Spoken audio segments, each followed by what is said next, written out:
দেশের ফুটবলে যেন আরবি হরফের ২৭ নম্বর অক্ষর হামজার ছোঁয়া লেগেছে।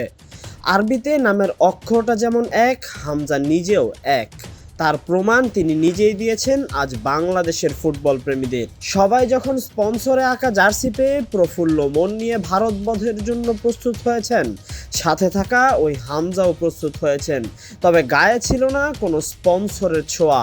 তার জার্সি দেখে বোঝা বড়ই দায় হামজা একজন দেশসেরা ফুটবলার তকমা নিয়ে বাংলাদেশের মাটিতে পা রেখেছে। প্র্যাকটিস কিটে সদ্য স্পন্সর পাওয়া ইউসিবি ব্যাংকের লোগো সবার জার্সিতে থাকলেও তা চোখে পড়েনি হামজার বেলায়।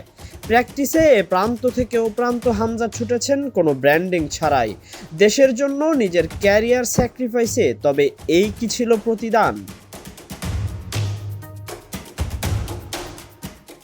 কোথায় গেল হামজার জার্সিতে সদ্য স্পন্সর পাওয়া ব্যাংকের লোগো? ফাহমিদুল ইস্যুতে যখন দেশের ফুটবল প্রেমীরা সিন্ডিকেটের বিরুদ্ধে আওয়াজ তুলছে, তখন কিভাবে দেশের ফুটবল বোদ্ধাদের চোখের আড়াল হলো এমন কিছু?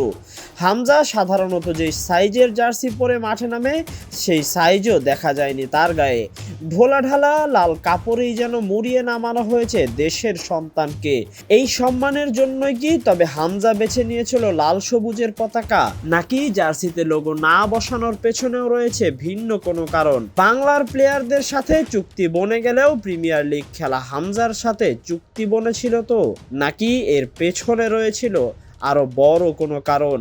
বাফুফের হঠাৎ এই পরিবর্তন যদি সামলাতে না পারে তারা, তাহলে ভবিষ্যতেই হয়তো দেশের ফুটবলে নামতে পারে আরো বড় কোনো ঝড়। সে ঝড় মোকাবিলা করার জন্য প্রস্তুতি আছে তো তাদের? সেটাই জানার অপেক্ষায় দেশের ফুটবল প্রেমীরা। Tahsin Ahmed, BD archive.